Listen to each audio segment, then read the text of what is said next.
There you are. Oh, I thought we'd have to do the show without you, Brandon. Mm-hmm. Podcasting will be a thrill. Grandpa and chill, grandson and friends. Podcasting Grandpa and chill will be a thrill, grandson and friends. With your hosts, Grandpa Barton, Brandon Fox, Phines Jackson, and Sierra Dawes. This is Grandpa and Chill.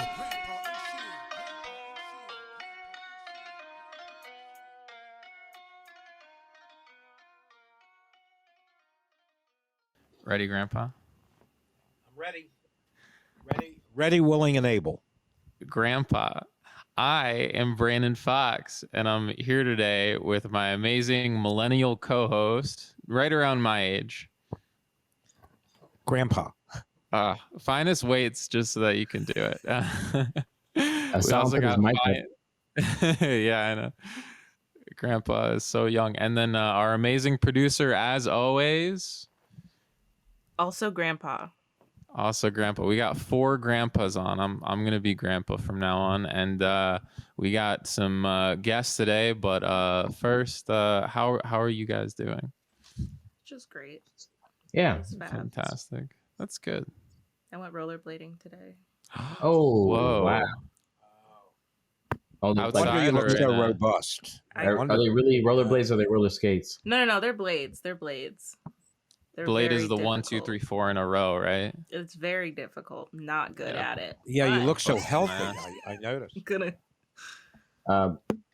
Yeah, I like to roller skate, but I don't like to roller blade. It looks a little too. I don't think wheels should be lined up like that. I think when I got them, I earlier today when I was on them, people kept asking me if I was okay, and I was like, yeah, fine. But I was like, yeah, I'm fine. I'm like, because I basically just kept sitting on the floor because they're really painful. Like, you got to break the skates in, and it's really, really painful. Like, as soon as you put them on, you're like, wow, this was a mistake. And so I put them on, and it just really hurt just to stand in them and just exist in them. So I would sit down for a little bit. People would drive by and they'd be like, are you okay? And I'd be like, I'm great. I'm thriving. I'm fine. I got it all under control. And I'm like, I got these when I was in college, and I just, but now that I think about it, I got them all the way in high school, and I've probably worn them for a collective 45 minutes. So they're still not broken in yet after like 8 years. Painful because they're so tight. Yeah, you gotta like break it in because the outside is like leather, and like it's like leather and like hard plastic and cushioning, and you just gotta like break it. You gotta break them in, just like yeah. I don't know anything else you have to break in. I don't know. Have you ever ice skated? I did a long time ago when I was a child, but like probably only like 2 or 3 times. I was just wondering how it compares in difficulty, how long it takes to, feel secure doing it. It's probably similar, except that the rollerblade has like when you have roller skates, like the brakes are like these big honking things in the front of both skates, and when you have the blades, it's just one little stub of a brake on the back of your right foot, so you don't even get 2 brakes. I was talking about ice skating. Like I don't even remember how to stop on ice skates, but I know you don't have a nice little brake at the back of your ice skates. You can turn sideways or put the front of your skate down. It's probably easier because honestly, you can only ice skate on ice, whereas I was trying to just go up my sidewalk, but it's uphill both ways, so I could do it. And the wind was literally blowing me backwards. Like, can you stand like just straight up, like stand in one spot with roller skates? Yeah. I can stand. I can not really turn. It's just the stopping part. And I was telling my neighbor, because she also came out to check on me. She was like, how do you stop? Like technically? So there's like a couple ways you can do. Like, I can't remember what they called it, but basically you just let your feet go out and then in, and that makes you stop. Or you can drag the brake foot behind you and sort of create like a T. It's like a T stop. Or you can put that brake foot in front of you and like tilt your heel so that the brake is going straight down, and that will slowly bring you to a stop. I'm not good at any of those. So what I've mastered is the controlled fall instead. Control. I'm very good at that. It looks like it gives you good energy. Yeah, it was fun. It was fun. I had like Yeah. extra time today, and I was like, I'm gonna seize my destiny, and I pulled my skis. I saw a fella. Rollerblading. Yeah, go, Grandpa. I saw a fella on these. I guess they're like skateboards, but they have like wide wheels and they're powered. They really move along like 10 to 15 miles an hour. Oh yeah, like a little You know what I'm hoverboard. referring to? It's Yeah. like a skateboard that I don't know how they work exactly, but they move pretty fast. Yeah, they call them hoverboards, but they're not real hoverboards. But those seem way scarier than just getting on skates or a skateboard. Because I don't know I don't know the balancing technology that it's using. All over Atlanta, they have these like drop and go scooters, but they're like electronic scooters. Ooh. And I did one and I couldn't figure out how the brake worked, right? So you just like go and you're like scooting along like a normal Razor scooter, but as soon as you like press this button, you just like start speeding really fast, and it's kind of terrifying. All of those things, they look so nice, like, oh, I'm rollerblading down, and it's like fucking cars and just We Death. love it. Yeah. death. Yeah. Yeah. I haven't. I mean, I have roller skates, but I don't have roller blades. They do seem a little complicated. I feel like it's a lot easier just to put the foot down with the roller skates. But I like my 2 feet. Any other extra little steps are just too hard. It's too much. Too much. I feel like it's hard enough to tell my brain to stop walking. Honestly, I feel like I just have this dream, like Brandon, the way you were like, I have this dream of like this one viral clip like of the podcast, and like I have this dream where like I just master my rollerblades, and I'm like that lady last summer who was like so cute in her roller skates that was just like dancing. Do you know the video I'm talking about? Maybe roller skates, but not roller blades. Yeah, right? no, it's skates. But I know you can No. do cute tricks and stuff, and you can spin and you can do things on rollerblades. I think that's why I got them. Like high school me didn't think it through. I thought you could only do cool tricks on blades, not skates. And I see. This is different from that viral video of the dude listening to that song, like drinking. oh, like, not that guy. No, a there's like a skateboard. really cute. the skateboard guy. There's like yeah. a really cute lady, like just vibing, and there's like the sun is setting. Chilling. And it's like the sun is like silhouetting her half the time, and she just is radiant, and she's just vibing, and there's dope music playing in the background. That's the It's dream. like it's like that meme for me of like that's the expectation and then the reality is just me like It's me fucking like sitting on crumpled the over in floor. front of a car. Me Yeah. sitting on the floor, my neighbor's pulling over. Are you okay? Yeah. Yeah, I'm great. I'm fine. Don't worry about it. I remember one time when I was little, Grandpa was like, "Oh yeah, the thing he wished he had the most was like great, like physical grace, like being able to dance and stuff." And it's funny because like I had to take dance classes in college, and it just doesn't happen. It's rough. It's rough out here. Yeah. Have you You ever have to keep roller trying, skated? Brandon. No. Well, both You have of to us. keep trying. Yeah, reach your dream like I did. Both of us. What a cop out. Have you ever roller bladed or skated, Grandpa? I've ice skated, but I've Ice never skated. roller bladed or roller skated. But I've Yeah. ice skated. Yeah, How'd you do? I'm okay. I got fairly good at it. Nothing like a good skater, but could get around. Yeah.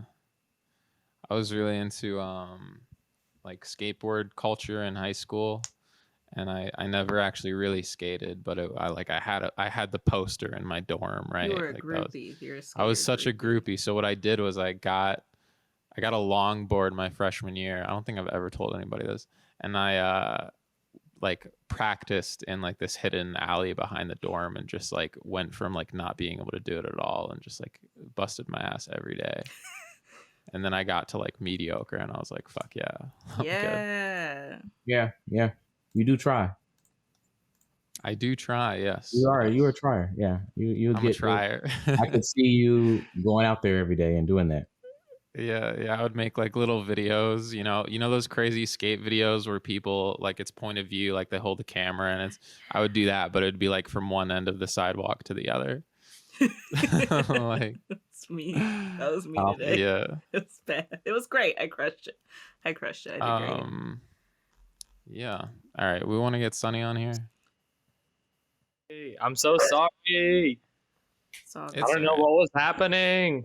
We never know We're what's starting the happening show between just you. about now. We've just been chilling before. You're doing the second half of your show. No, we're just starting it now with Sunny. The episode will start with hi guys. I don't know. Oh, Sandy Owl. Is there a different video? Is that what's going on? Oh wow, look at your hair, Sierra. Looks great. Thank you. I try. How's it going, Yeah. Sonny?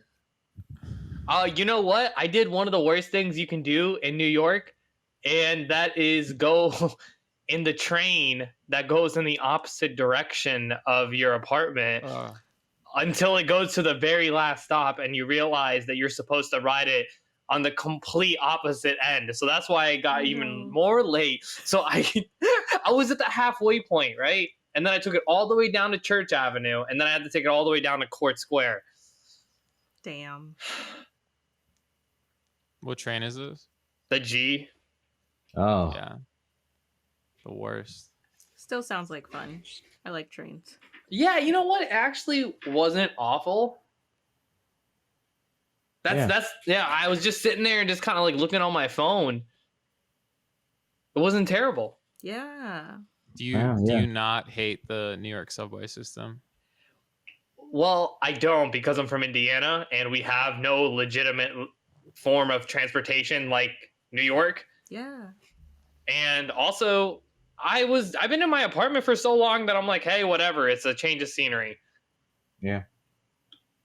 Yeah. That's good Yeah. stuff. Good stuff. Seems like you're pretty good with idle time. Yeah, kind of. I have that same problem when I drive. The other day I was on an interstate and I went the wrong way and started noticing I'm going up into the mountains. Sometimes I'll go 50 miles the wrong way. So I finally realized what I'm doing. Ooh, Yeah. let's talk about that. Would you guys find that you're very absent-minded or very like on top of your shit? Let's start with Grandpa in general. Well, I think I'm have some memory loss. I think I'm somewhat absent-minded, but sometimes the signage is not very good. I was up in an area where, and I've made this same mistake 2 or 3 times, because it says that I'm going on a certain highway, and somehow it ends up that I'm not on that highway. I'm on another highway, and I don't realize it for 20, 30 minutes or more. What, you're just like thinking about something else, just distracted while you're driving? No, it's like country area, you know. It's Yeah. Mm-hmm. And do you find that this is only when you've gotten older, or no, you've always been like this? I think I've always been this way. Yeah, I think so too. Like about myself as well. Like I literally have lost my wallet so many times. It drives me like insane, like crazy. Well, Jared used to get so upset with me. He would yell at me every time we go somewhere. He always takes you 5 times as long to get there. Yeah, and we used to make fun of you like fucking crazy. And by the time I'm like 21, I'm doing the same shit. I never remember where I park my car, like ever. Yeah, it's almost horrifying. When I first moved to Atlanta, I parked my car and literally could not find it for 3 days. I parked it in a parking lot, and I even had the police driving me around, and we couldn't find it. Yeah, it was unbelievable. I just could not find it. Do you think Where it was was stolen? it? Yeah.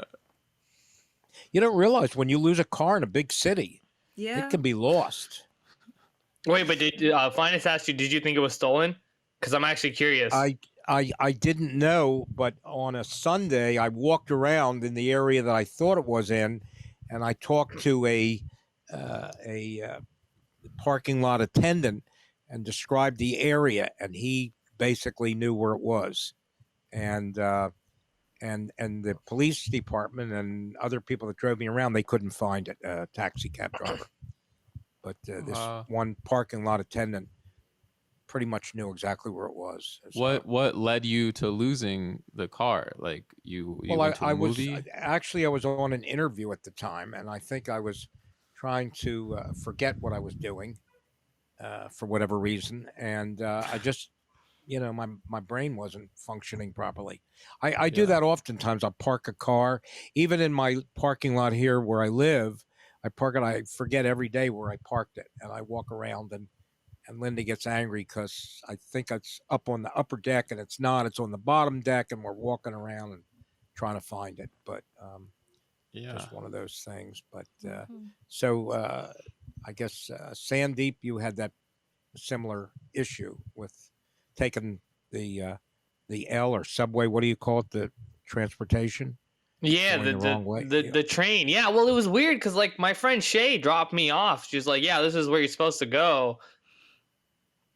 And I fluctuate between the two of being absent-minded and really on top of my stuff, because I'm on top of my stuff for a lot of things that don't matter or do matter, but then I'm absent-minded on really ridiculous things. And this is one of those instances where I go down, I don't look at any of the signs.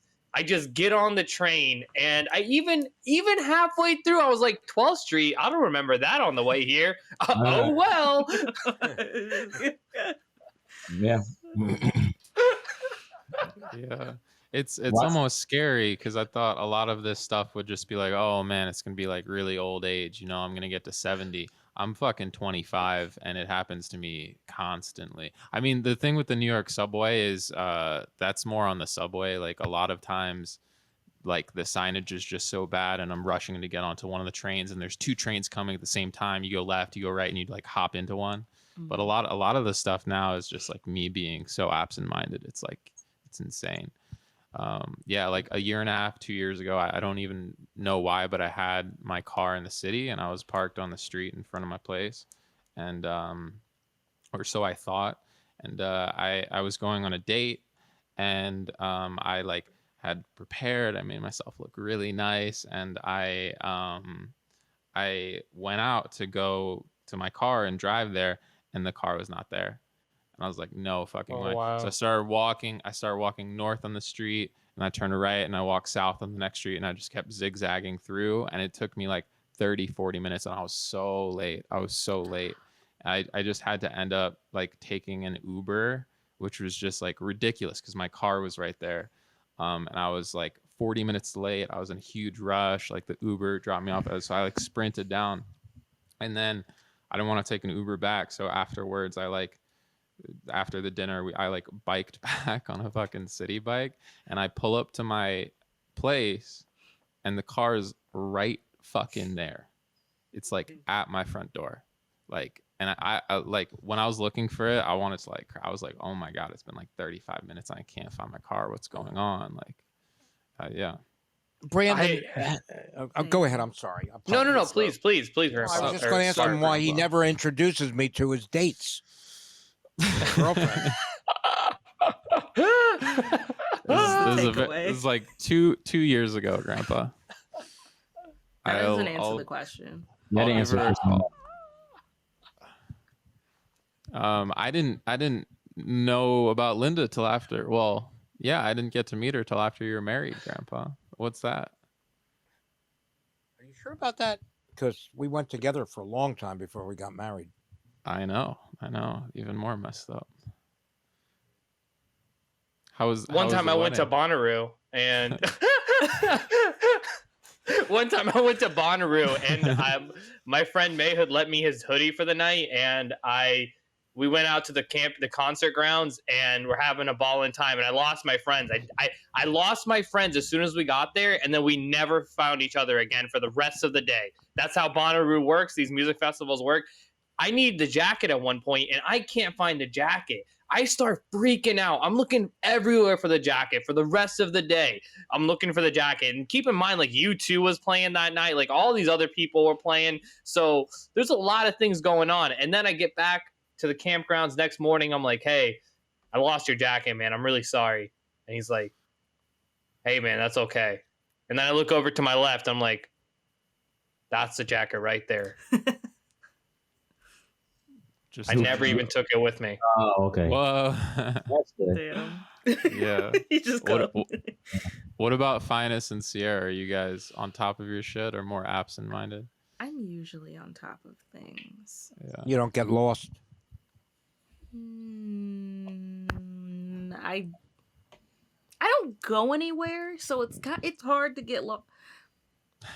You know what? I do get lost. All around my hometown, I would be like, if I had to go somewhere new or like go to a special shop or something, I'd be like, oh, that's on Main Street. That's easy. It's Main Street. I drive up and down there every day because it's where my college is. So not a problem. I'll be on like MapQuest, not MapQuest. What do we use now? I'll be on like Google Maps. Print out the direction. MapQuest. Wow, what an old I saw a school thing. MapQuest meme the other day and it got stuck in my head. But I'll have to whip out Google Maps or something and it'll make me really mad because I am like I know the area and I know when I find it or when it tells me like how to actually get there, I'll be like pissed because it was very easy to it's very easy to find. It's not a big city, it's not a big place. Things are very easy to find. But other than literal directions, I'm very on top of things. Can we just talk about how MapQuest completely butchered their company? Like, this is a company known for directions, and they completely are like non-existent anymore. They are. They do a good job. Yeah. Yeah. That was supplementing like the printer paper industry, like so many things. Because we didn't have apps then, so you had to print everything out and print the directions and go on your journey. Do you remember getting lost without GPS? Because I do. It terrified me when it used to happen. Like I used to have to like pay for a GPS, and that was like the worst thing that could happen on my phone is paying for data. Mm-hmm. Yeah. Yeah, but the Google, it's terrific. Many years ago, I drove for a short time for Domino's Pizza delivery. No way. And yeah, you don't know all the stuff I've done in my life. Clearly. but I was in a strange city, a new city, didn't know anything about the city, and didn't have the directions. Got lost. It would take me an hour to deliver something that should take 5 minutes or 10 minutes. It was like awful, and I ended up, you had a sign on the top of your car. I ended up hitting the sign under some bridge or something. Was it a company car or was your car? It was my car. Oh Jesus! If you walked into an interview and I was hiring at Domino's for a driver, you were the last person I would ever get to be delivering pizza. But the funniest part is that you think. What's up? Fine. I just made a joke about him taking 2 hours to find his car before he even got to deliver. Yeah, you're right. 3 days after that one time, I was walking around here when I we got this weird man walking with a pizza box all over my town.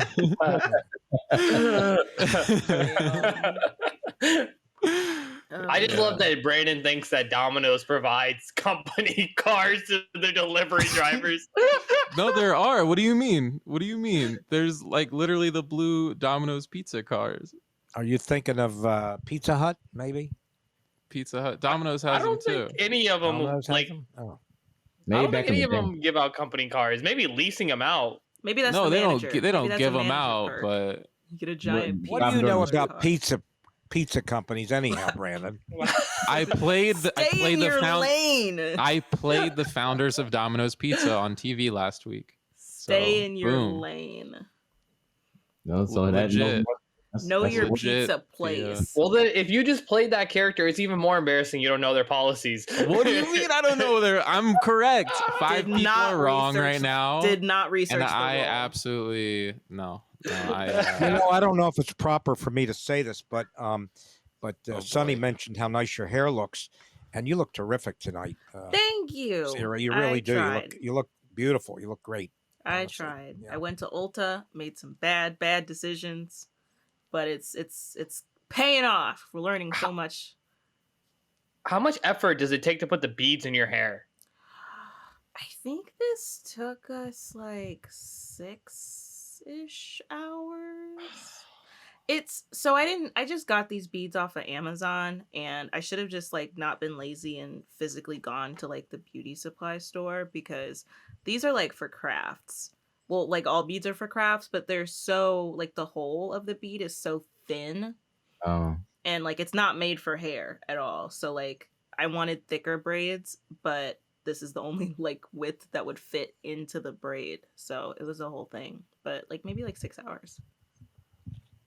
Do you braid your own hair? Oh God, no. My mom. Yeah, that does would it. seem like very impossible.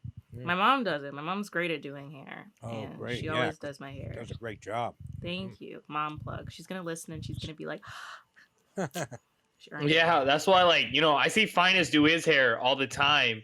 Like, I've seen him do it by himself, and I've also seen other people help him out. And it's like you can like literally see the relief on his face when someone's doing it. quite a task. It's very it's a lot. Did you guys see the stimulus check got passed today? Mm-hmm. It did. That's good. It did. Senate, and it's going to be signed off by Biden probably today or tomorrow. Do any of you guys benefit from it? I might this time. I haven't gotten any of them. Yeah, all of us make under 100,000. I'm making a huge assumption. Does everyone make under $100,000 here? Uh-huh. Let's all discuss our financial banking routing numbers. Yeah. No, I was gonna ask though, real quick. Does shaving your head make things a lot easier? Like, do you not have to worry? Because I've been debating going back to it. I'm like, yeah. Well, you know better than anybody. Oh, sorry. No, Sonny. Yeah. Sonny Me? shaves his head. Yeah. Yeah, but I'm really lazy about it. Like, I do it and then I just don't touch it again for like 3 months because I would get lazy. I hate it. I you know what I don't like about shaving my head? The fact that I have to do it so often. Yeah. That's like the most annoying part about shaving, is because then it doesn't look good after a certain while. That's true. It's like you got to figure out what to do. Like you have to have like a set plan for that in between phase, or you have to like maintain it constantly. Yeah. Mm-hmm. Yeah. I miss the barber shop so bad. Like getting like you can get like a $10 just buzz cut or something, and it's so easy in and out. You don't go no more? No. I'm also not in New York, so I don't have my old barber. But maybe you can find a black barber in Atlanta. Maybe, yeah. And they can sell you stuff. I've been like hesitant about like going to the barber just because it's like, like beard trim. Like I wouldn't want to take my mask off and like all that stuff. But that's true. Yeah. Yeah. Sorry, I interrupted you. So, Sonny, what's been going on with your life since you were on our podcast last? Oh, you know what? I'm actually getting ready to apply for Warner Media Access writing program. Have you heard about that, Sierra? Yeah. I just saw it on Discord. Wow. Oh, you're on Discord? Really cool. No, very like confusing. Warner Access Media Program. I didn't even know about it. Someone posted it in the New York City comedy improv sketch resource page. Yeah. And so I have to have 2 original pilots that I'm going to send in. And I have one that's kind of ready to go. I just got to do some like finishing touches to it. And one 45-minute show that I did that I'm now reducing down to a pilot form. So I'm trying to mess around and apply and hopefully get this, because I don't want to work these stupid jobs I don't like. Yeah. I hate working jobs I hate. Jobs suck. Yeah, like I want to, you know what, like especially with the stock market, like now that I see how people can invest and make money by doing really nothing, just sitting and waiting and striking at the right time, I'm like, how can I make money for me and do what I like doing and love? And I wouldn't even mind serving for the rest of my life if it was like 2 days a week, because if I'm doing other things that have other income, I wouldn't count on an income from the stock market. You just don't know what's going to happen. Not with that attitude. It's so wild. The stock is crazy. Every day is so different. Every day is so different. Well, this GameStop keeps going up. It's like unbelievable. I the thought it amount of- crashed to the bottom. And then it went all the way up and then crashed again. Wait, look it it went up back now. up? What? It just went back down today. It went all the way up to like 350, 360 and dropped right back down to 240. Did. Again. Wait, was that again. Oh my today? god. That was literally today. Me and Jacob were texting about it today. They said it dead. couldn't go back up. What do they know? They Whoa, didn't think it yeah, was I going to go up in the know. first place. Wow. Yeah, facts. This is crazy. half the articles that you read where these pundits tell you what's going to happen, they're doing it for their own self-interest, and you don't really know what their motives are, and I wouldn't trust them hardly ever. Yeah, that's why I try to invest in things I like. Or like that I read that I like are interesting. I found this amazing Reddit post that they give you these keywords to like research the company. So you Google like the company name, debt free, contracts, catalysts, those kinds of things, and like that's really helpful when like trying to figure out if I should invest or not. That's wild. It's been But working I'm out really for just trying to invest. Yeah, it has. Yeah, but I'm trying to invest in myself. Manifest 2021. So you've done a couple pilots since we're on last. Done a few pilots, and from the pilots, I'm not too familiar with the acting field, but from the pilots, what do they call you, and if they're going to go ahead with the full production of that particular program or movie or whatever it is? Well, the Warner Media Access program, the writing program, is for writers right now. And even though I'm a full-on performer, they just focus on the writing aspect. So I have pretty much, I would say I have about roughly 1.5 episodes written for two brand new creative shows that am unique to me that I came up with. I have written the first episode of both of those pretty much. And I'm submitting those. And they want to get writers from traditionally underrepresented areas and stuff like that. What is the genre? What is the subject basically of one of them, either one? Yeah, honestly, like I think I don't know if I would. I think the dramedy. I think they're probably dramedy is what I would say, where it's like comedy. I would say it's like 75% comedy with 25% drama. Like the first one it's called Canceled. It's all about this guy that ends up yelling at a fast food worker and gets filmed on camera, and he gets canceled by society for it. His girlfriend leaves him, his job fires him, his church kicks him out, and then it's his journey on trying to become a better person and live with this new stigma on his back. And then the other one is about this guy whose father passes away and he inherits his taxi cab company in a time when Uber and Lyft are taking over. Oh, cool. Yeah. Do you have to? It's a specialized type of writing, isn't it? To write for a film or TV or Broadway or whatever it is, isn't that's not the same as writing a book? I would assume, like a fiction or nonfiction. It's a different type of writing. Yeah, absolutely different type of writing. And it's like, you can write a journal entry every single day for a year and then just kind of like cut and edit and paste things where you want them to make them a book. You could kind of do that with like a TV show, but you'd have to like reformat it completely into a whole different type of style. And I don't know, TV writing is just it's like you're thinking in segments. Yeah. Right? Yeah. Well, Hardest thing is like you've been narrative involved structure. in that type of editing, haven't you, Sierra? In editing of, have you been involved in editing of TV type productions? Not yet. Mostly just short films and short things like that. But like Right. I've been like a part of like kind of like the amateurish process of like developing a story and like going through that whole like A to Z. And yeah, it's like difficult because you kind of have to think like you have to like it's difficult to write it. Screenwriting is difficult because you kind of have to anticipate, you have to think of like the movements and the way it's gonna look, and it's like you kind of have to envision. To me, it seems like you have to envision so much more than even if you're just writing like a book or something, because you're like, is this feasible? Like, does this make sense? Mm-hmm. Like, when you're reading a book, you can kind of like put all of your imagination into it. Like, you don't know what Harry Potter could look like anybody until the movie comes out, and then they cast like a little white English boy. But like when you're trying to like write like when you're trying to do like a screenplay of some kind, you kind of have to like envision like every turn and every corner, and like, I don't know, it seems like it's a lot more than trying to write a novel or something like that.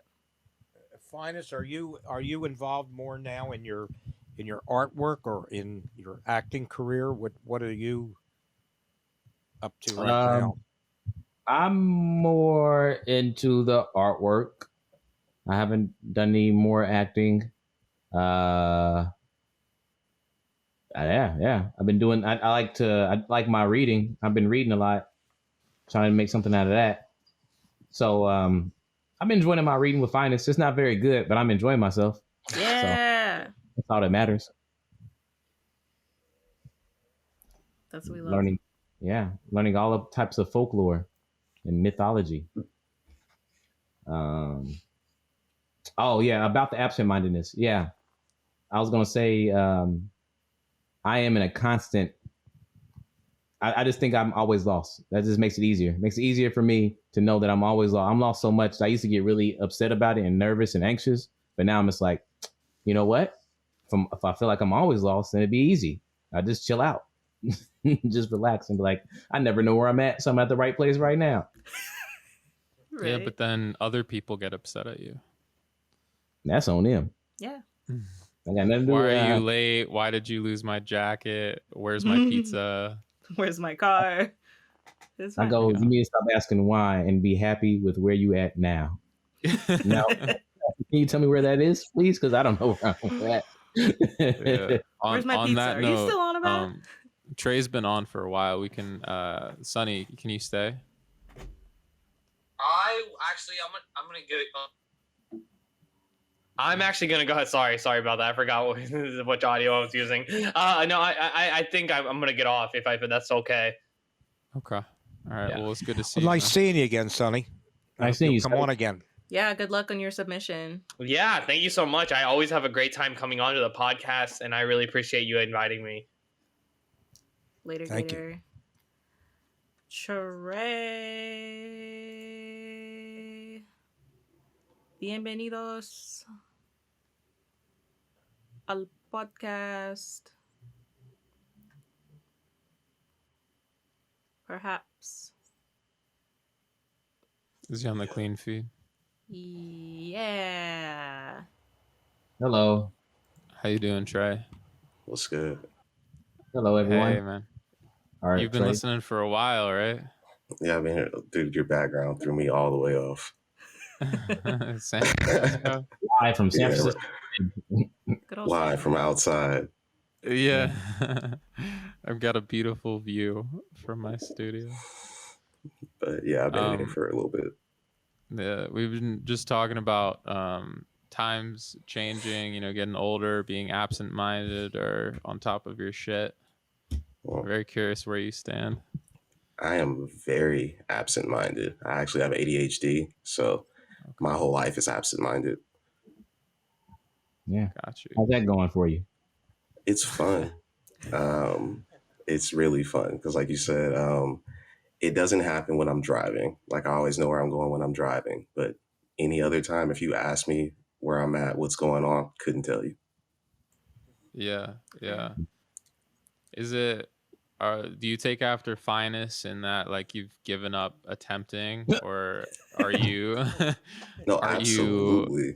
you working towards? Maybe that's the solution, man. Because it's like, maybe it's one of the things that I hate that I continuously do is just like fucking late, lost, losing shit. Maybe I just need to give in. Exactly. If anything, I'm disrespected if you get mad at me because I don't know. So for you to expect me to know, that's on you. You're supposed to be the adult here. You right. Yeah. I thought we were friends. I thought people know me better. Exactly. I thought you really knew me. Exactly. Oh man, I wish I brought that up with Sonny. I literally had that talk with Sonny like 2 months ago, 3 months ago, right before I moved here. Last time I saw him, I was like, "Hey, Sonny, I'm late." I like not to. I like to put that into my like pre-going places. Like I know, let me leave an hour early because I know I'll probably be spending an hour of that time figuring out which way I'm going. So that's also what I do. Yeah, I was reading up on it, and it's like I'm late all the time, and it's like people who are late all the time don't like being early, and it's like, yeah, it's true. I don't want to fucking sit there for 20 minutes. So then I leave, and then I get there 20 minutes late, and it's like, shit, you know. I do that a lot. I'm It's either not going to be really early or really late, no in between. I like being really early because I don't think it's worth the how I view myself when I'm late. I just am beating myself up for that next 10 minutes of like, dang it, I'm so late. Everyone hates me. All the other stuff. It's very nice to be early and judgy and be like, I was early. Look at all these people that are coming in late. Right. And then you see someone who's like 6 minutes late, and you're like, that fuck. And it's like, I'm way worse all the time. But it's your chance. Yeah. I like to pick my seat, bro. So that's why I come early. Yeah. Very true. That's a good point. Yeah. I feel like this is a good time. I didn't get to ask Sonny about his show since I know you guys closely, but me and you have a show. You want to talk about it? Yeah, let's plug it, please. Yeah, we do have a show. We do have a show. It is it's the Creative People Talking podcast, also known as CPT. Yeah. And where can our listeners find CPT? You can find the CPT podcast on Spotify and iTunes and just about everywhere but SoundCloud. Fair enough. Awesome. Yeah, you have an interesting voice. Thank you. Yeah. You have an interesting bird there. Is that a conure of some kind? It is. It is a condor. Yeah. It's getting a little annoying, so I was trying to get it off of me because it keeps trying to pull off my headphone. I saw that. Yeah, like I said, that ADHD thing, as soon as it came into view, that's all I saw. So are you an actor or I'm more of an artist. I do the podcasting thing with PJ. I know my way around a joke pretty well. And then I do a lot of Photoshop and I make marketing materials for small businesses right now. Oh, you do? Okay. Yeah, so like business cards and flyers and menus for restaurants, things like that. What's the hardest thing about starting a podcast for you? Honestly, it's the consistency. It's to actually get up and do it every day or whatever day you guys decide on to keep that moving. Because like once that consistency is gone, you kind of just disappear into the void of other podcasts. Yeah.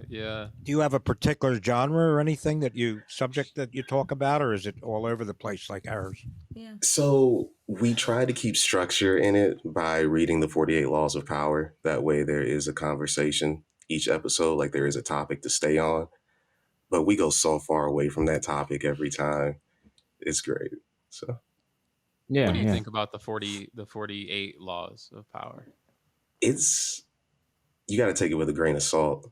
It is, if you're wanting to take over the world, it is a great read. If you're planning world domination of any kind, or if you just want to, piss people off at the workplace, it's a great book. Yeah. But it can be pretty intense if you don't realize what you're reading. And it's a very ego-driven book. So I thought it was meant to be satirical when Phines started telling me, like, reading me passages, because it seems almost fucking evil. Like it really does. Yeah. But Give then people of a rule of power. Please. Oh my God, which one? It's pretty much the majority of them are just like, don't trust anybody. The only one I can think of off the top of my head, which really isn't too bad, is never outshine the master, and that's kind of my favorite one. So pretty much make those above you feel superior, so they pretty much never see you as a threat and try to take you out ahead of time. So I like that one because that's pretty simple. How do you deal with not trusting anyone if you're driving out on the highway and around everybody else is driving? That's how you're supposed to drive, right? Exactly. That makes you a very defensive driver. Yeah, defensive driving. I don't even drive because I don't trust the person that made it. That's actually literally what they teach you in driver's ed now. They're like, just assume everybody is like a coked out maniac that like physically wishes you harm, and just be super aware. Everyone wants to run you off the road in driver's ed. Grandpa's like rear-ended. Go ahead. I'm sorry. Oh no, I was just gonna say, like, you trust signs so much, you're running into them. Yeah, that's hilarious. I've been rear-ended now 3 times in the last year, and the last time I was rear-ended was at nighttime. I couldn't really see any damage, so I drove off and let the other person drive off, and it turned out that I have 2 holes punched in the back of my bumper, and it's going to cost some money to fix. But yeah, people are That's just what happens not, when you trust drivers. Yeah. Right. Yeah, I used to do auto claims. I used to deal with a lot of that. So yeah. These are the 5. This is chapter 1 through, I'll do 6. These are the titles of what they're called. Okay. Chapter 1, never outshine the master. Okay, that's not so bad. Never law 2, never put too much trust in friends. Learn how to use your enemies. Number 3, conceal your intentions. Number 4, always say less than necessary. Number 5, so much depends on reputation. Guard it with your life. And then 6 is court attention at all costs. They just keep going. Stuff like that. Like beat up little kids, take their candy, stuff like those things. Laugh about it in private.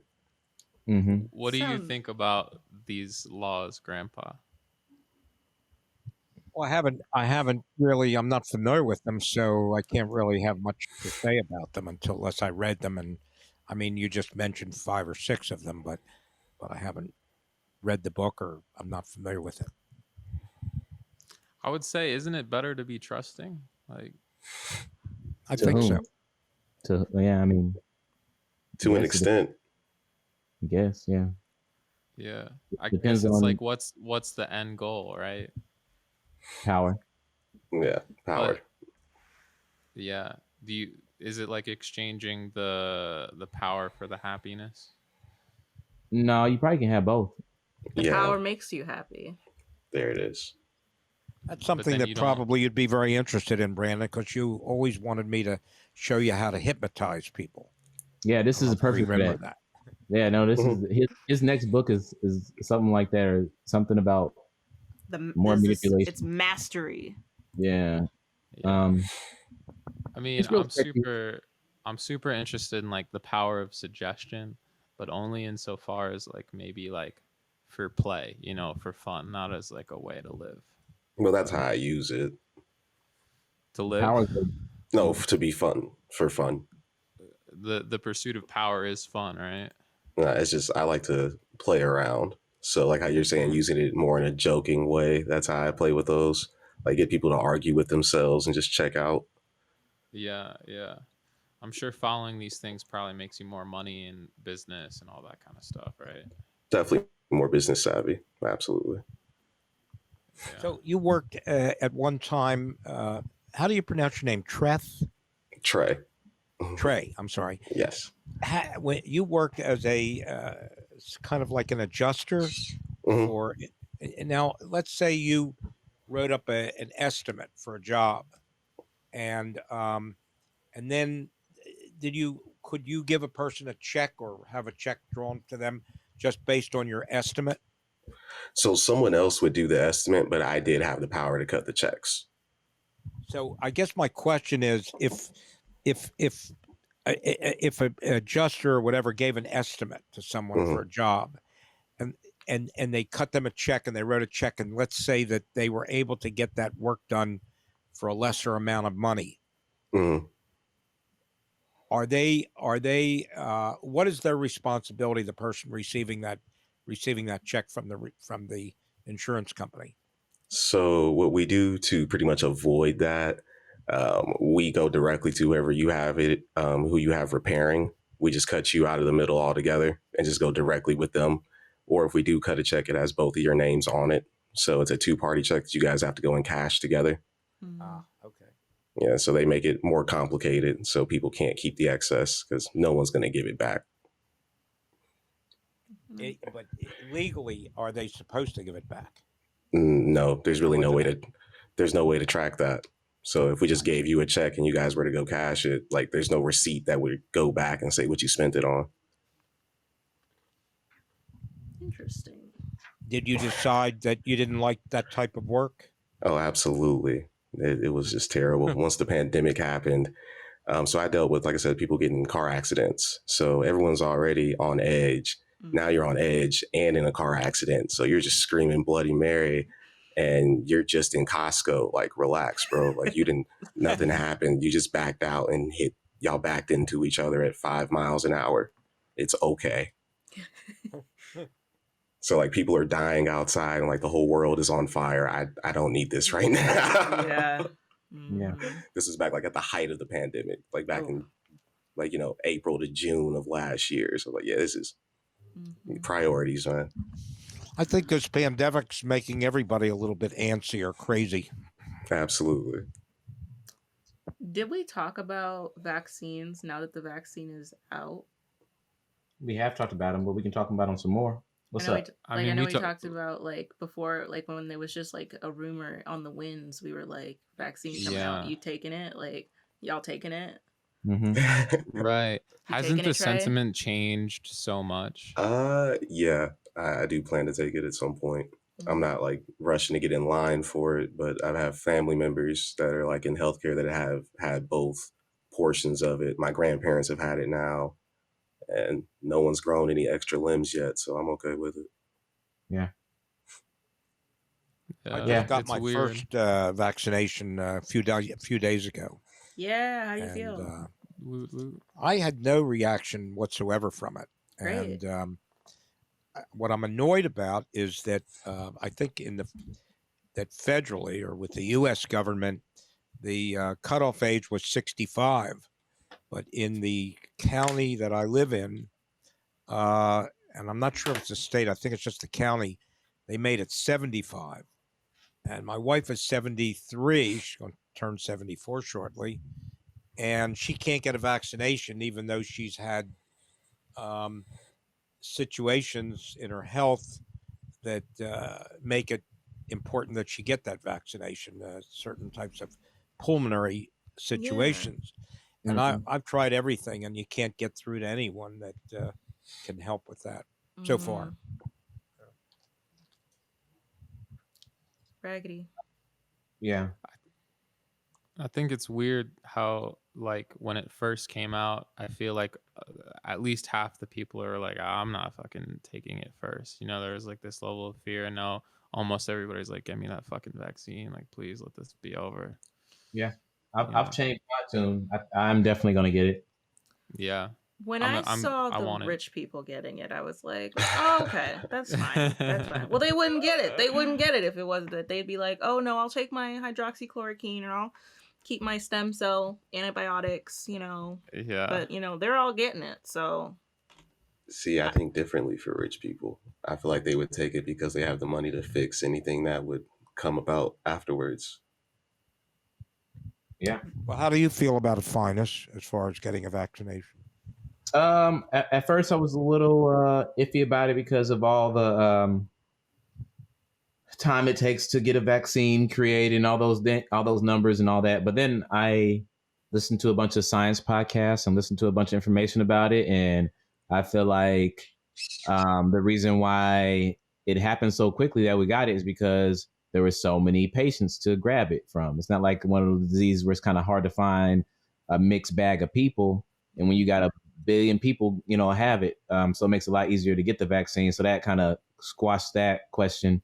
And then I was worried about what was going to happen and how they're going to vaccinate and who they're going to give it to. But I seemed like a lot of those questions were asked for me. And then I learned quite a bit about herd immunity and how with the variants also going on, that with the variants changing and herd immunity happening slowly, that if I don't get vaccinated sooner rather than later, or a lot of people don't get vaccinated sooner rather than later, then it just keep mutating, and then the vaccine won't do anything, and then it makes it even worse. And it just seems like I answered my question with science, like always.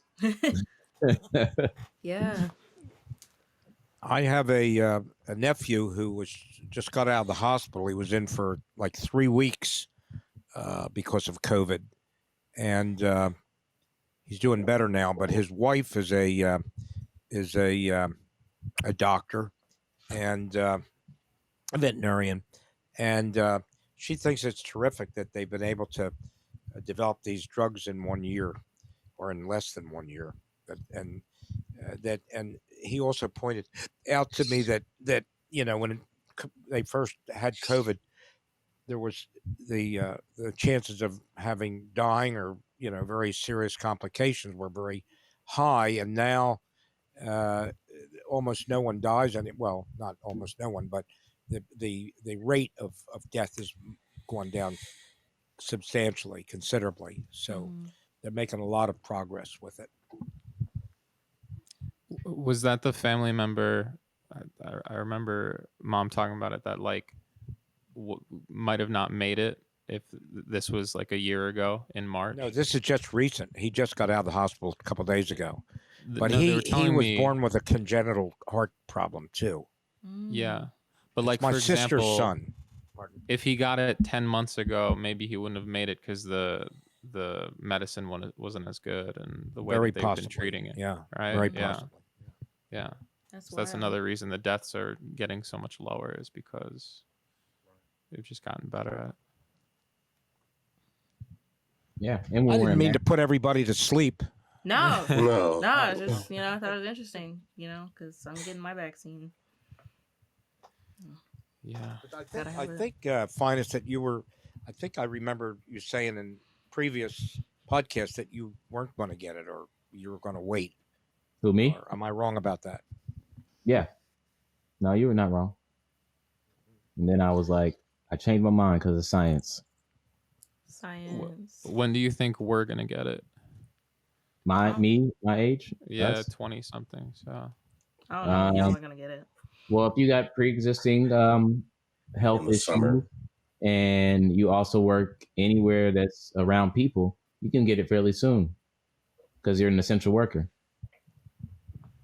So, And I understand this New York strain is pretty bad. There's a new strain that has starting Oh to yeah. There's become like prevalent. 2, right? yeah, Yeah. a lot Sure of is bad. news, Should a lot look of into news that. coming out of New York recently. ain't it always? Yeah, True. you guys hear about Cuomo? Hilarious. Yeah. No. I have not. Hilarious. He harasses people. He likes to harass women. And suddenly all these women were like, you know what, guys? I've been harassed and I don't really like being harassed. And there's also that whole scandal where he like hid how many thousands or millions of people died in elder homes. But for some reason, everybody is focused on the fact that this grown man is harassing women still. And his response to like being accused of harassing women was just like, I'm really old, and back in my day, we could just molest women and ask them how they feel about dating 85-year-old men, and we could just touch their necks without consent and just live our best lives, and nobody gave a hootenanny. I didn't know we weren't okay with that anymore. This whole grown-ass man was like, I did not know molesting grown women was not okay. Was wrong. My bad, guys. That's literally that's what he said. Yeah. And he's not gonna. He said he's not gonna resign, and he said, "I'm fine now. I got You it." definitely sound like a woman. He said he's like, I got it under control now. I was not aware. Like, he's like, if you told somebody, it's like if somebody told him, hey, don't say the gays. You can just say gay people. And he was like, oh, okay, thank you. I didn't know that. I didn't know I couldn't molest women. I'm sorry. That was news to me. The thing with Cuomo is like people were deifying him like a little under a year ago. Like I recently, and yeah, you shouldn't deify any politician, but like there was a song called like Dear Andy or something where like Randy Rainbow, I think, on YouTube posted that he was a Cuomo sexual and like a love ballad to him, and the top comment now is, this did not age well At all. And it's like Yeah, I mean, this is just a question. No part of my opinion on this boy, but his same excuse. I wonder if he could say the same thing for killing all those old people. I did not know that was not cool anymore, guys. It was normal in the 80s. Like, It happens. yeah, dude. And it's so like gross. I was just like telling my family like a couple of days ago, like it's so gross the fact that like a few months ago, I think it was like just like all throughout like the last year or so, he's just like hanging out and chilling and being like this super cool guy and jumping on CNN to talk to his brother and get interviewed by his brother and argue about who's the favorite and which one mom loves best and who feeds which one mom feeds the best raviolis and all this stupid Italian stuff. And it's just and now like I think somebody told me that now the other Cuomo is just like, oh yeah, I'm not gonna talk about this. I'm like, okay, we just won't do the news. we just won't do the news. Sierra, you sound just like my wife. I'm always team Linda. Let me tell you, me and Linda could go get margaritas. I can tell you that right now. When we film live, hopefully we can all get margaritas in like a year or something. That'd be cool. What were we just? I'm not very familiar with the Cuomo family, but didn't they have a bunch of drama going on in their life? Ain't they used to this? Used to this type of heat? I don't know. I just know they're all rich. It's more like for Chris Cuomo, it's like fine, he wants to be a newscaster. I think that there should still be some like standards there, but whatever, fuck it. But like governor, you know, it's like do your fucking job. Don't care about being famous, which is like so clearly what they were trying to do. And just don't molest people. That's gonna be number one. Don't top molest of the people. List, actually. Yeah. Do your job. Yeah. Don't molest people. Yeah. Or let a lot of people in. Or let the old folks die. Don't lie about old people dying. They should be right above right. Do your job, but don't molest people is still gonna get some height on you. They're both written in red.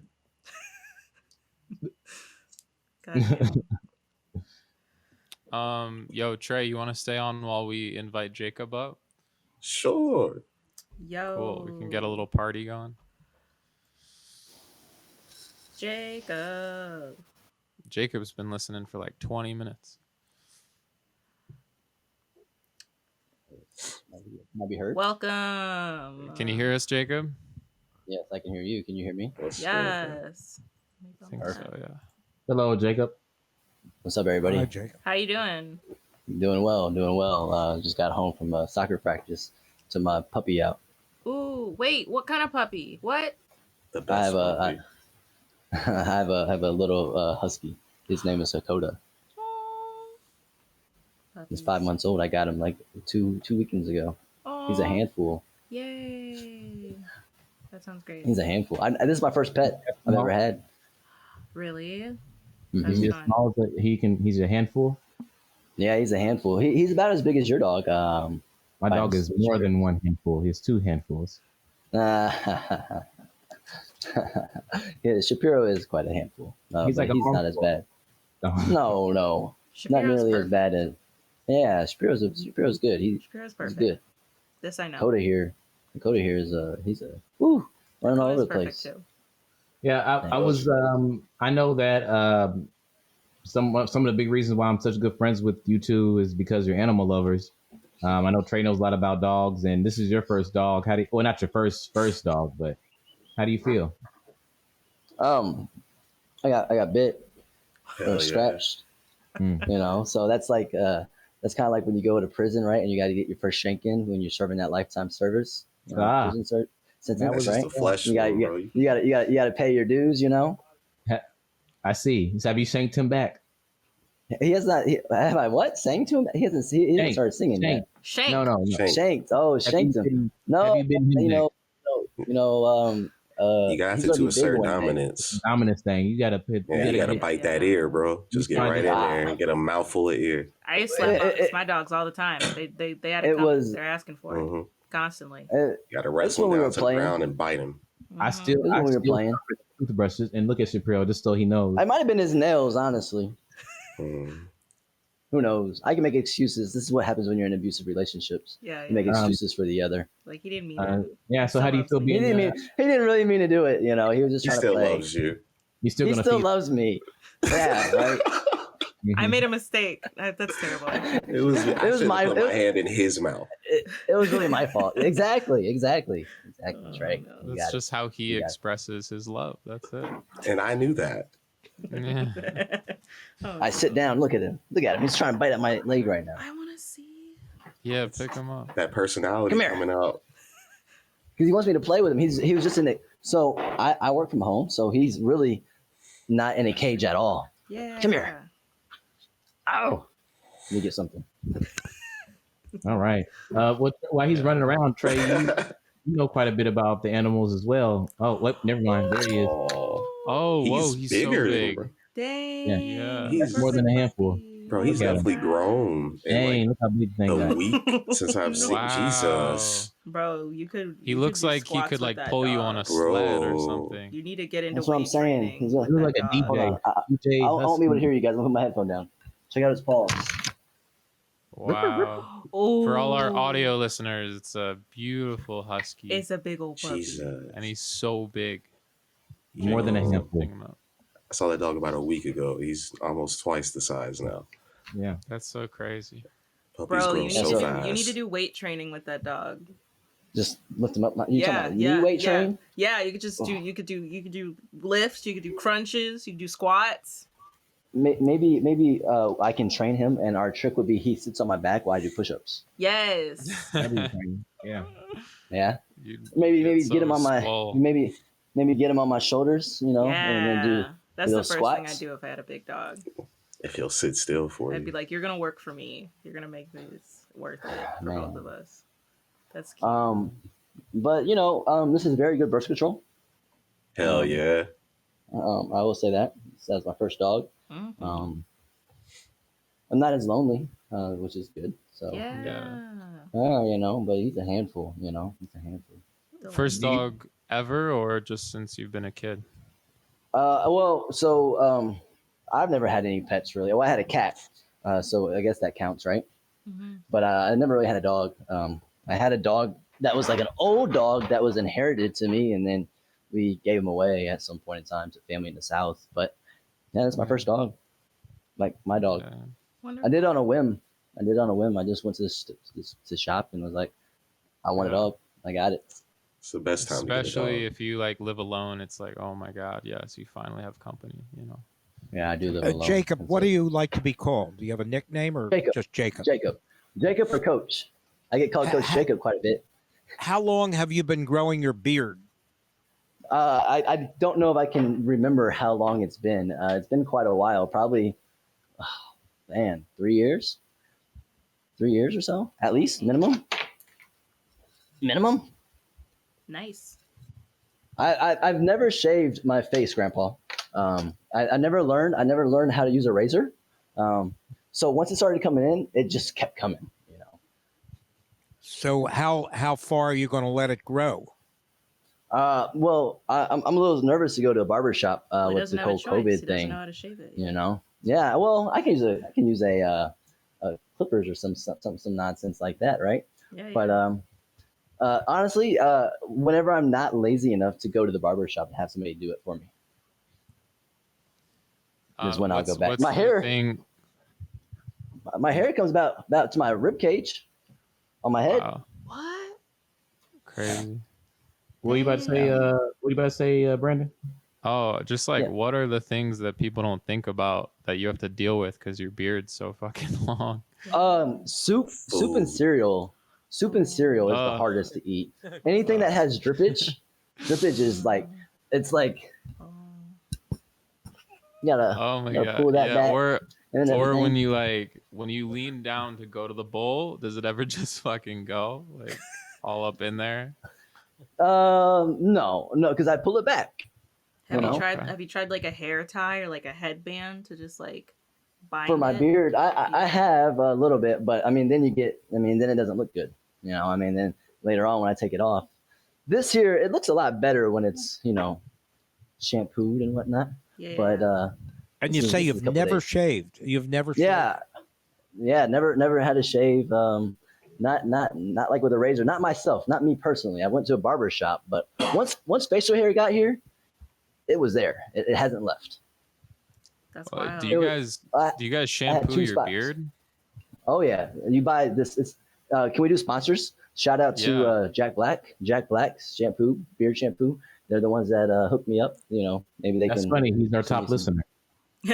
Oh, nice. That's Well, it's not Jack Black like the actor, but it's called Jack Black's beard stuff. It's good stuff. It's really good quality. You guys, I can see the line from my mask. Oh yeah. What about everybody else? Do you shampoo your facial hair? Yes. I have a beard wash. Brandon, what have you been doing? Yo, I'm not even gonna do this conversation. It's just another fucking one of these convos. I just don't even. All right, well, if you really, bro, I got like a beard wash, oil, balm, brush, yeah, where's your beard conditioner? Yeah. I don't. Yep, beard conditioner. No, I don't do anything. I have a face wash. I use my face wash, but it's meant Everyone for has like a the face skin. It's meant for your face. Yes, that'll probably yeah. dry your beard out, bro. This and this. It's not like it's dirty. I have like this coconut oil I put in my hair, and I take some from my hair and I go like this. Ooh, yeah. And then I'm like, that's it. Coconut. It smells like coconut here. Yeah, because I did my job. Yep. What about you, Grandpa? Do you shampoo your beard? Yeah, I guess I get a little shampoo on it when I do my hair, which I do almost every day. But I'm fortunate because my wife is a hairdresser and she trims my beard and my hair for me. So, you know, I don't have as much of an issue with it. Linda. And I keep it fairly short. Yeah, that's what I need in my life. Someone to manage my beard and hair for me. That make life easy. Have you Let ever me know how to do that, Grandpa. Jacob, have you ever been one of those guys that does like the mustache wax and everything? Nah, I'm not. I'm too. So the reason why I have my beard this long is because I'm too lazy to cut it and go somewhere. So I'm not going to do anything. I'm just very lazy. Yeah. Just cut. You could. Cut your diet. You could do the whole thing. Like very few people have it long enough, like you, where you can like literally go like, oh yeah, oh my god, I would kill for that. Just braid like it all this, together. like the looping around. Oh my god, that looks so cool. If you do that, you got to sell kazoos. Yeah. Braiding. Oh man, that's like a '60s thing, right, Grandpa? Like the handlebar. The handlebar mustache is so sinister. You're probably right on kazoos. 20s or 30s. What is your occupation, Jacob? So I work as the IT help desk technician. It's my little braid. Yeah. And I actually am a USA soccer certified coach. Oh, cool. For youth coach. I coach about six different age groups in a middle school team. Do they all have beards too? They all do have beards. They all have little mustaches and beards and everything. They like to braid. They braid their beard though. I not so much. Yeah, so obviously you must have played soccer, right? I played. Yeah, I played since I was 5 years old.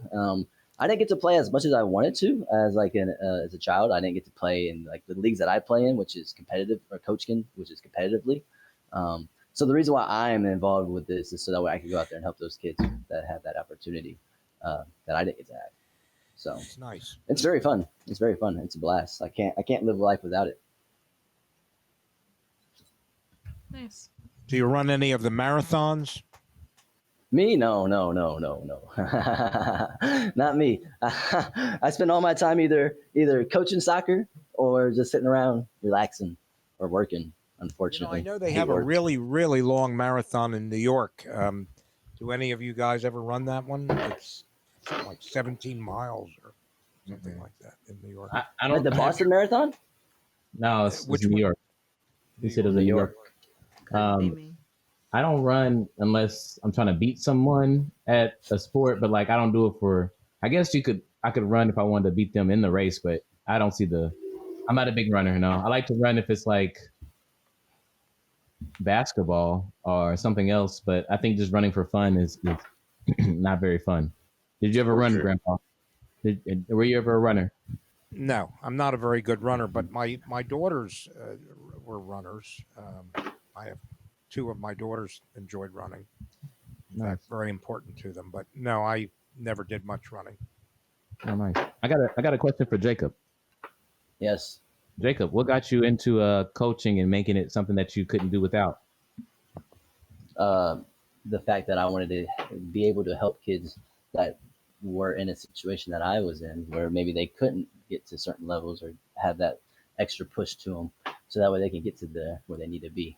I didn't get to play soccer my entire time in high school, so that really had a bit of a burden on me growing up, especially after that happened.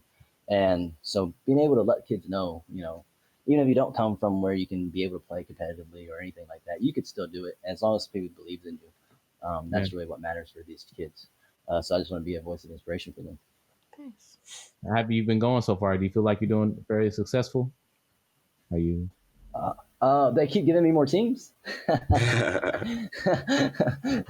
coach 3 different teams. I coach actually 4 different age groups: 2011s, 2012s, 2013s, and 2007. So a bit of everything. It's a blast. It's a blast. Nice. I like it. I'm recording my. Go ahead. Go ahead. Okay. No, I was just gonna say, would you rather like teach like kids long term or maybe like professional league? So right now I'm on my course track for U.S. soccer. I'm actually currently eligible to be a college coach, and then with what I'm about to have now coming up here will be a pro level coach. So that is the idea, to become a pro level coach and make this my main job where I'm able to live off of. Oh, cool. That would be amazing. Is the position of goalie a more difficult position than the other positions, or basically the same? I wouldn't say it's more difficult of a position. They're all I think they're all pretty much the same. I mean, it might be easier to be a goalkeeper because you probably get to see 70 to 80% of the entire field. While when you're out there, let's say if you're a forward, the one trying to score the goals, you're not maybe seeing the whole picture. So it could be easier in that sense to be a goalkeeper. And obviously, when when you get scored on, you get blamed. When you get clean sheets, it's the defense that does well. So it's a thankless job to be a goalkeeper, for sure. Yeah. I say probably the hardest position would be probably center mid or center back. Mm-hmm. A lot more communication involved being in there. Yeah. But yeah. I'm sorry. I didn't not that I didn't want to finish what you're saying. Well, I kind of wanted the same question towards Trey. What got you into illustrating, or not illustrating? I'm sorry, but graphic design, art. Why you still doing it? Why you doing it? What got you into it? Mm-hmm. Yeah. I do it just because I have an overactive imagination. So I use that art to put that stuff on paper and get it out because it just gets crowded up there. So I use that art to kind of decompress, if you will. And honestly, like the more I put out, people keep vibing with it. So it's like I'm honestly doing something right. Like people like what I'm doing. So I just like that feeling. So I just keep following that. It's therapeutic, it sounds like, for you. It is. Do you have any examples of your artwork that you can show us online right now?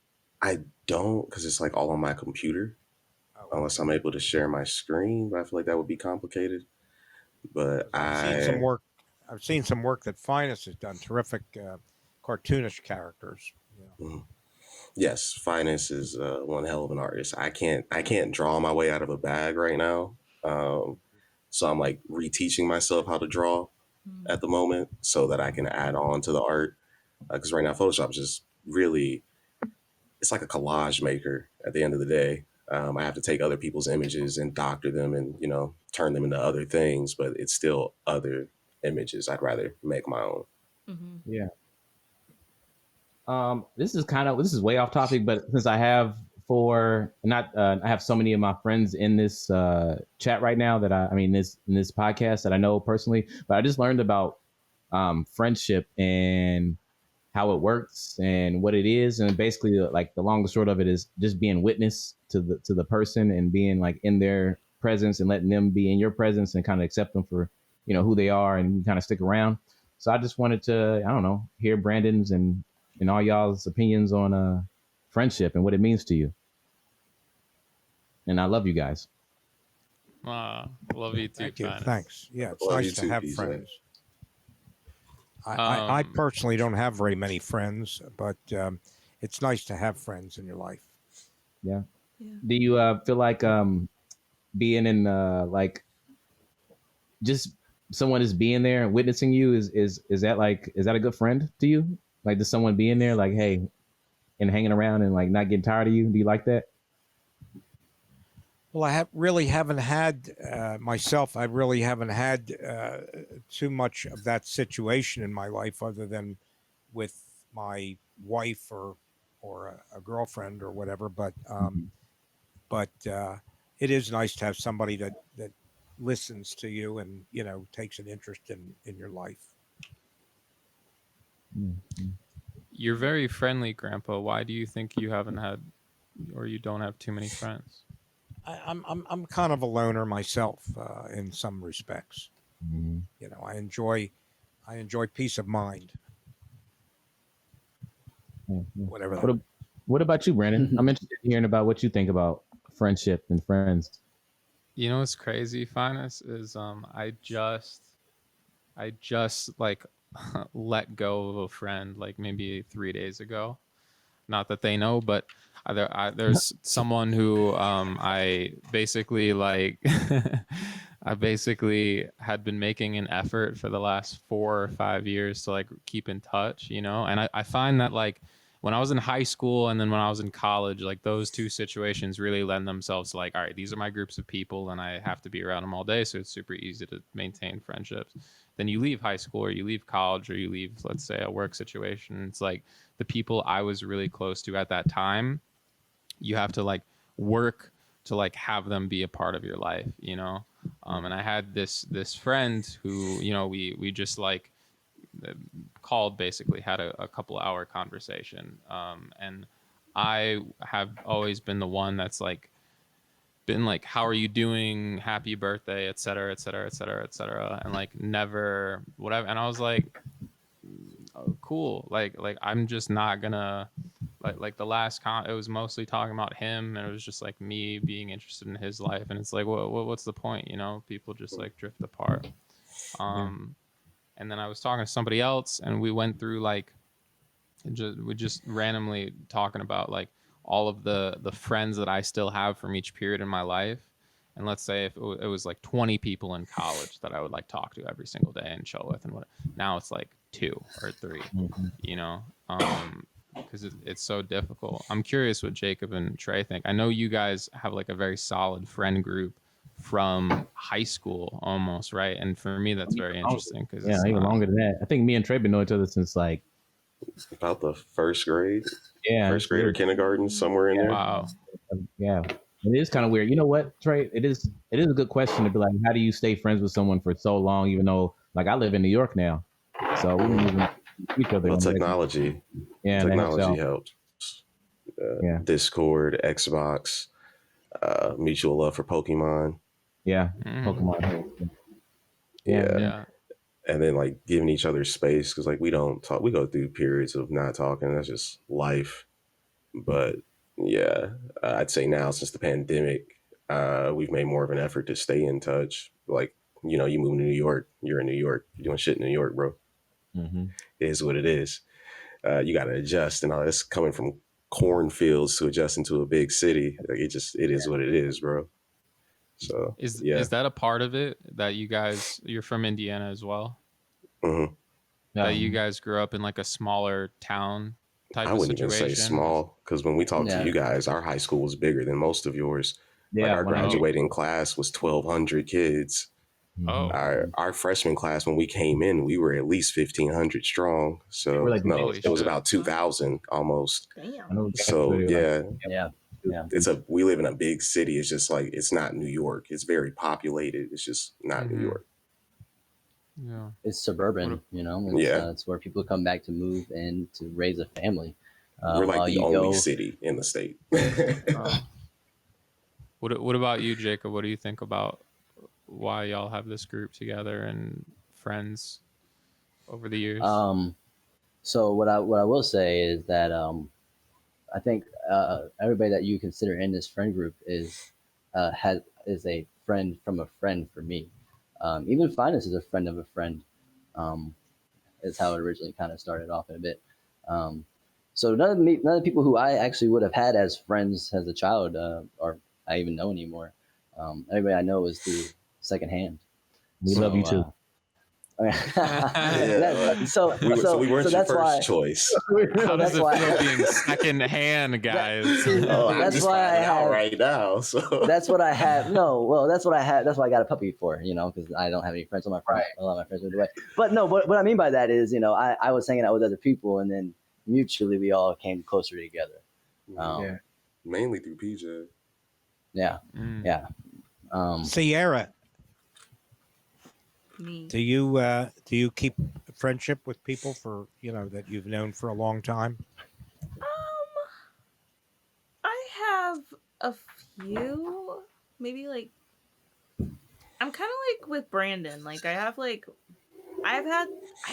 like I have a lot of friends, but I don't think I've ever had like best friend. Like, and I don't have one now where like I'm like staying in touch with them like regularly, or like I've never had like a friend just be like that, like just check on me or like see how I'm doing or be like, hey, is everything okay? Like I haven't noticed you on like you've been gone from social media for a while. Are you okay? Like I've done that like several times, but like I've never had like somebody who's like really taken time out of their day or out of their like busy schedule or anything to be like, hey sis, like what's good?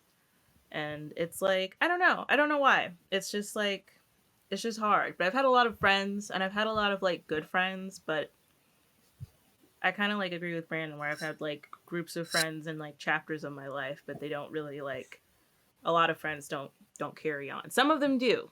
Like I literally just got invited to my friend's wedding from high school, and we don't talk a lot. It's like going to be the first wedding. It's like the first real wedding I've been to like as a grown person. So I'm super excited, and they must really be liking you if they sending you a invite during COVID. Honestly, like it was that, it's that like I really appreciate, and the fact that like we really don't talk a lot, but like I really value this friend, and so I was like really surprised. Like we really didn't talk that much like at all after we both were in college, but now I'm on the list.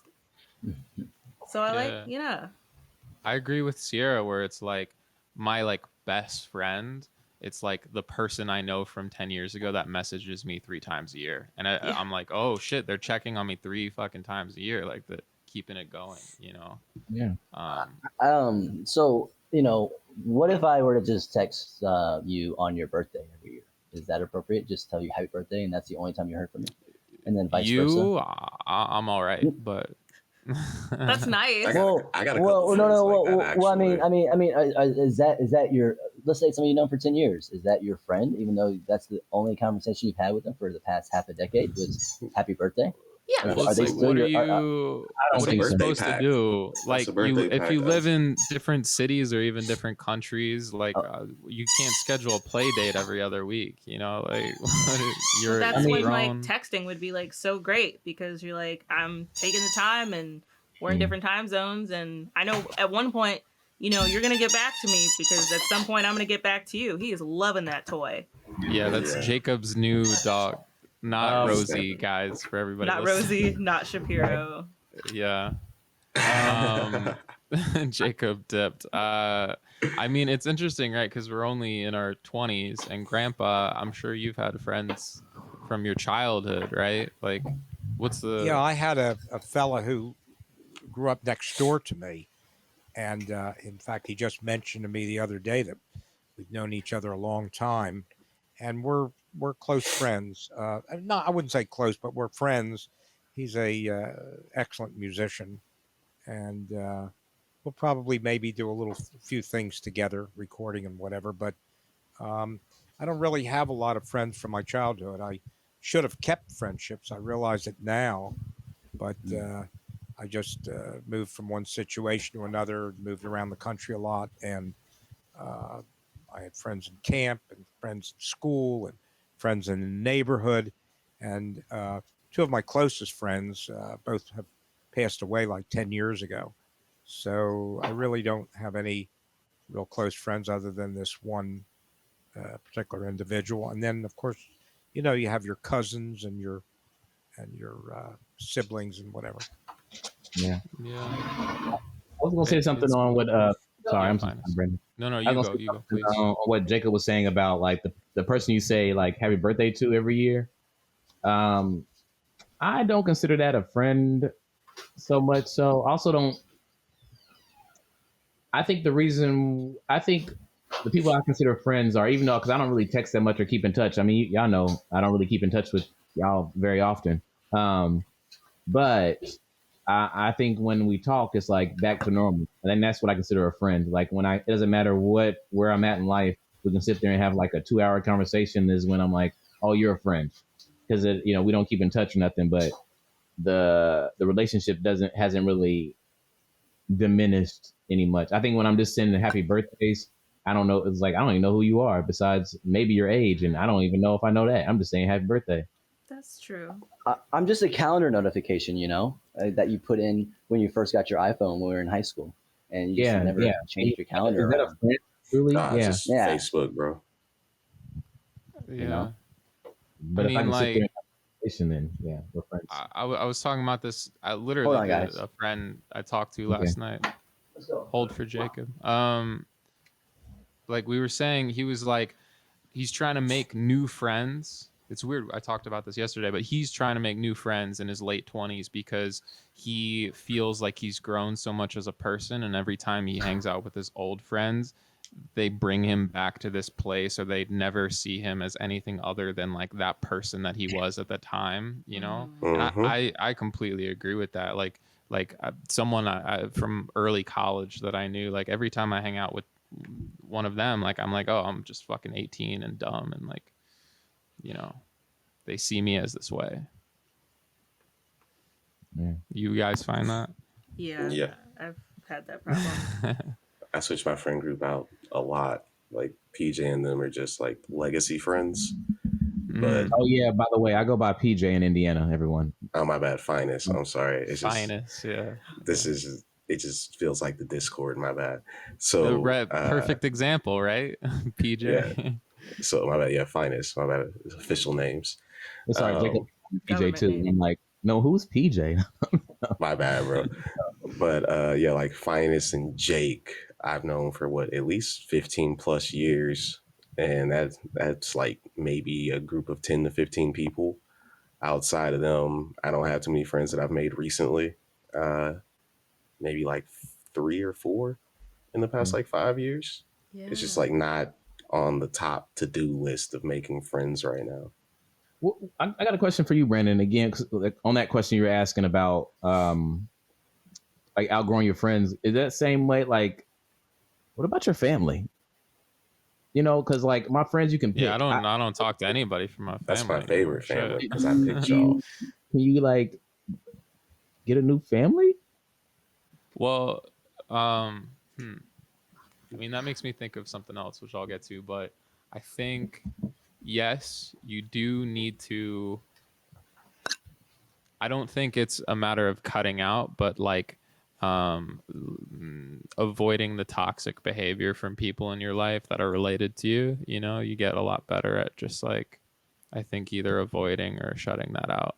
They both seem to be hard to outgrow, friends and family, but you can outgrow them, is what you're saying? They seem hard to, for me, it seems impossible to hold on to friends. Like, it's not even that I'm outgrowing. It's just like people like drift apart, Family, on the other hand, it's very interesting. I mean, my brother just turned 21 for the first time, like. For the first time? Yeah, for the first time until next year, right? This has been a long fucking day. Holy shit. But like he's the last of my siblings. First time. Yeah. I don't want to turn 21 again, bro. Shit. Domino's does give out company cars. I looked it up, by the way. They used to, because they had the ovens built into the back at one point. It was. Oh no way! Yeah, it would keep the pizza warm. It was limited, but yeah. Okay, So, but Brandon, you've kept a nice friendship with your siblings, with your sister and brother. Well, we hated each other. It was very classic, like always fighting. And then as we've gotten older, yeah, I love them very much. And I'm the oldest, so it does feel like I have to like be a certain way with them. But it's interesting watching that change, right? So it's yeah. We're all the three of us were talking recently, and it's like, wow, like can you believe like this is how we're interacting right now? I was gonna say I find it easier, like I don't know if you guys have this experience, but like to almost like fulfill friendship through like a romantic life as opposed to friends nowadays, because it's so hard to make friends and it's so hard to meet people and have community, especially with everything being so fucked up online and stuff. Yeah. Fucked up, like needing to be remote. I mean, I agree with that, Brandon. You know, most of my friends moved away to big cities. They did, or otherwise. And you know, I don't necessarily need other friends in my life. But I would like to have like a lady friend, so I would treat like that as my friendship here in Indianapolis. Now that I don't try and meet other people to be friends. If you have a romantic relationship and let's say that ends, is it more difficult to keep a friendship with that person than it would be if you didn't have a romantic relationship with someone? For me, I'm a pretty petty person. To be honest, once we're done, it's I'm done. It's a wraps. You know, there might be that every now and then 2 a.m. call or text. Oh, wow. We're both lonely, but outside that, that's disgusting. Yeah, dude, you're talking to my grandfather. Grandpa's been around the block. You're making me self-conscious, Brandon. You texting at 2 a.m. saying, "Hey, baby, I need some friendship. You come over here and give me some sweet friendship." I got a puppy. yeah, exactly. I need some help. Brandon, can you imagine talking with Rena like this?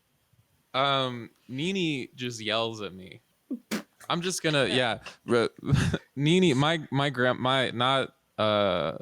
not my mom's mom, which is, you know, grandpa's ex-wife, but like my dad's mom is just it's the worst. The worst. She'll never fucking listen to it. She doesn't listen to it. She doesn't care about any of my fucking. She just calls me yelling like I don't know. Anyway, back to the real story. Well, I had a question for you, Brandon, on that. I mean, do you know all your grandparents? One of my grandparents passed away when I was really young, the Holocaust survivor grandpa, but I don't really remember him, if I'm being honest. And then I'm very close with my grandfather, and then talk to my grandmother a lot, and then my other grandmother not so much. But yeah. So a unique relationship, you know. And I don't talk to your other grandma very much either. Yeah, that I was literally about to ask. Do you maintain friendships with your exes? And I know at least one of the answers. I mean, it's kind of like family, right? At that point. I mean, my bar mitzvah, I've never seen two people stay at farther ends of a room. if we're getting real. Damn. Grandpa, did you guys ever have a period? She'll never listen to this. Did you guys ever have a period of friendship where it was all cool or not? It's like literally just. You're talking about Daryl? Yeah. Yeah. After we split up, yeah, we were still close friends for a while, but it didn't last very long. You guys, yeah. Grandpa's time. What is that? 60 years. That's what I'm thinking. What is it? Grandpa. What was a wow? I'm not understanding the question.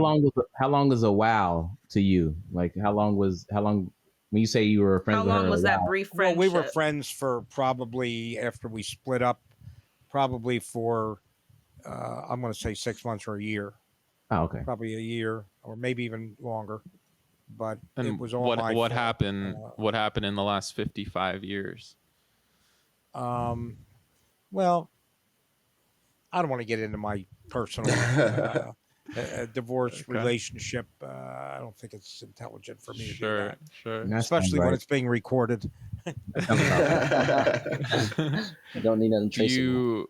Do you have advice, or have you, on the subject of like being friends with someone that you've been with before, like do you have any of those relationships where you're friends with someone you've seen? Grandpa? Are you talking to me? I don't know who. Barton? Yeah. Are you talking about in someone I had a romantic relationship or just any friend? Yeah. An ex or Yeah, I have a few that I still have some friendship with. Yeah, I do. Yeah. I have one lady friend in Atlanta. I think I mentioned actually two lady friends in Atlanta, and but I had short-term romantic relationships, but longer-term friendships with them. Yeah, I would agree with Jacob that the people that I've dated in the past, I don't keep in touch with. I don't know, not pettiness from my end, but yeah. What I know this is a hot question to be asking. I'm sorry, but I'm gonna ask anyway. Were y'all even friends in the first place then? Damn. It's a great question. Because I can answer it. No, none of none of y'all friends. What, in your life or in my life, Phines? Oh, both. Since I don't know any of your exes, I've never been their friends, and I don't know. Maybe I'll be their friend again, but right now, I don't know. Anybody can answer, but do you feel like that sense of like platonic friendship is like necessary to have like a successful, I don't know, partner? Yeah. Yeah. Me and my ex were best friends before we started dating. Got you. And are you still friends? Fuck no. Well, yeah. See, so then you got to think about it. Is the relationship worth the friendship? Because if you don't end on good terms, that friendship is out the window. Yeah. So you're just flipping a coin at that point. Yeah.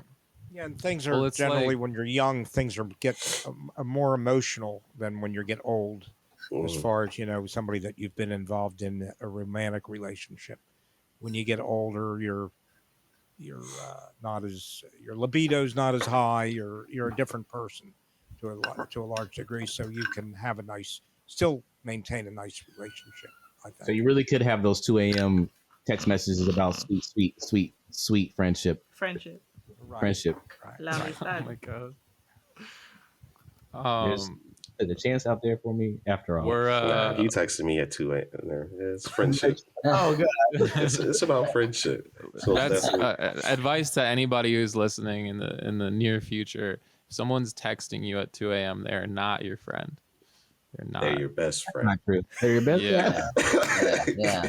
They will be. Because they have your current needs at heart. Or they want to be your best friend. Sorry. Yes. What's up, Sierra? You know what? I just remembered. I did do that. I did do that to a friend once. I called her at like 2 or 3 a.m. because a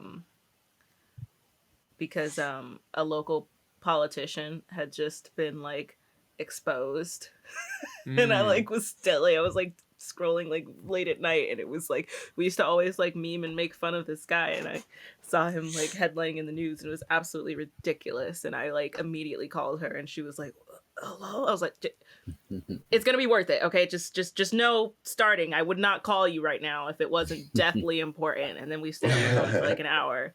No, I think that's a really good point. I think it's like this circular chart that doesn't meet in the middle, where it's like you're either like it's just complete, they don't care about you, it's like a booty call thing, and then all the way around you would never text somebody or you'd never call them at 2. And then if you're truly best friends, then yeah, I think you'd feel comfortable. That's true. Yeah. Some of those best adventures come from answering those 2 a.m. phone calls. So, Oh my God. no, not even the way you're. I'm like dead ass. Like some of the best adventures come from answering those phone calls. I saw Yeah, Avengers just at 3 a.m. off of a phone call. In game, saw it opening night at 3 a.m. Wow. just because I answered the phone. Nice. And I like tickets were sold out. I just happened to answer the phone when one of my friends called. That's a good friend. That's a real Holy one. shit. That's a real one right there. Yeah. So Yeah. That's how you know you weren't their first choice. I didn't give a fuck. And I told him that too. I was like, I don't even care that I'm not your first choice. I don't care who canceled. I'm coming. We'll hammer the details out tomorrow. Exactly. Like, do I want to be mad about that in the theater or mad about that at home not watching a game? You're right. You're right. So I wasn't mad at all. Like, you're my friend of a friend, and I was just wondering if you want to see this movie at 3 a.m. Nah, dude, he was one of my best friends. He's a dick, but hey, I don't care. Yeah, this is a cool episode. This is such an interesting. It's usually strangers, guys. It's usually every once in a while, it's like someone I know, and then one time someone Sierra knew, never someone Grandpa knows. But this he told us why. He said he said it earlier. What? That is, he has no friends. Well, Linda came on here once, and it was amazing. Yeah, no, I don't have a lot of friends. I could have some friends that would go on with us, but can we do that? Can you hit them up, please? I want to meet your friends. What are we hard up for friends, or what's this? Yeah, we're pretty fucked on friends right now, guests. Grandpa. So we were their last choice, Jay. We need friends. I'll talk to them. I volunteered before. This is my first time after like 3 volunteers, so they really need people. No. So I hit up Jacob too. No. I've mentioned the idea so many times. Jacob said soccer practice. I'm busy. The takeaway from this whole episode should be we're all starved for friendship and extra friendship, and I would like a best friend. You said 2 a.m. friendship. Oh no, I mean we're a little over, so we can end on this. But I have best friends from my past, but like Sierra said, it's like, you know, you need a community, you need people in your life, and like me being in a brand new city, it's like, you know, what am I supposed to? There's no fucking dating app to meet like a group of people and go on friendships with. There's Meetup. You can lie on Tinder like people do and say you're looking for friendship. Bumble has a friends zone. Friends section. That sounds like a trap, but yeah. I'm really afraid of the people that I would meet on Bumble Friends. I would be honest, dude. It sounds mad setup-ish. Yeah. You should do it. We'd have like a segment. Brandon, sorry for your intro. I like 2 a.m. text messages. Strictly platonic 2 a.m. Yeah, dude. I'm looking for friends on Bumble and a kidney. Let's meet in this alleyway. God, I love this episode, guys. Thank you, Jacob, so much for coming on. Trey and Sonny. You guys got any last thoughts before we wrap up? No, start with Jacob. Me, bro. All right. This was fun. Best of luck, and maybe I'll be back in the future. Please, I'll be blessed. Yeah. Hope to see you again, Jacob. Yes, it was great, Grandpa. It was great, Grandpa. Thanks for having us. Trey, is your last name actually Truth? No, it's just the name that I picked. So how Phines goes by Phines now, I typically go by Trey the Truth on everything. So my name is just short. Had to add some flair to those 3 letters. We love it. Well, I think we had a very nice podcast tonight. I enjoyed it. Yeah. Thank you once again to our guests. Thank you so much to our amazing co-host, Phines, our amazing producer, Sierra, and Grandpa. I love you. That's a wrap. Thank you guys for listening. I love you, Brandon. Good night. See you next week. Gang. See y'all. Grandpa. Podcasting with Grandpa Bart and Rosie, always on his shoulder. This is Grandpa and Chill. Grandpa and Chill is brought to you by your hosts, Brandon Fox, Bart Frank, and Phines Jackson. Our producer is Sierra Doss. You can find episodes old and new on Spotify, Apple Podcasts, Google Podcasts, and more. Subscribe to our YouTube channel to watch the show, and follow us on Twitter for behind-the-scenes moments you can't get anywhere else.